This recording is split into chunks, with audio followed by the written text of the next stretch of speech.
நான் என்ன பண்றேன், திருப்பி நான் நாளத்திலேயே கொடுத்துறேன்னு சொன்ன உடனே இயேசு கிறிஸ்து சொல்லுகிறார், இன்றைக்கு இந்த வீட்டிற்கு ரட்சிப்பு வந்தது, இவனும் ஆபிரகாமுக்கு பிள்ளையா இருக்கிறானே. அல்லேலூயா. கைகளை தட்டி ஆமென் சொல்லுங்க பாருங்களா. அப்போ அதற்கு முன்னால் அவர் ஆபிரகாம் பிள்ளையா இல்லையா? ஆபிரகாமின் சந்ததி. அவர்கள் எல்லாம் ஆபிரகாமின் சந்ததியார். இந்த சகேயும் ஆபிரகாமுடைய பிள்ளை தான்.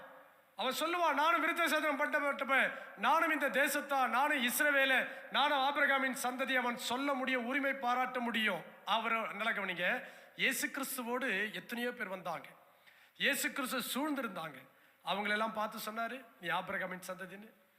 ஏன் சொல்லலைன்னா, எவன் ரட்சிக்கப்படுகிறானோ, எவன் மனம் திரும்புகிறானோ, எவன் தன் பாவத்தை விட்டு விடுகிறானோ அவன் தான் ஆபிரகாமின் சந்ததி, விசுவாச மார்க்கத்தார்.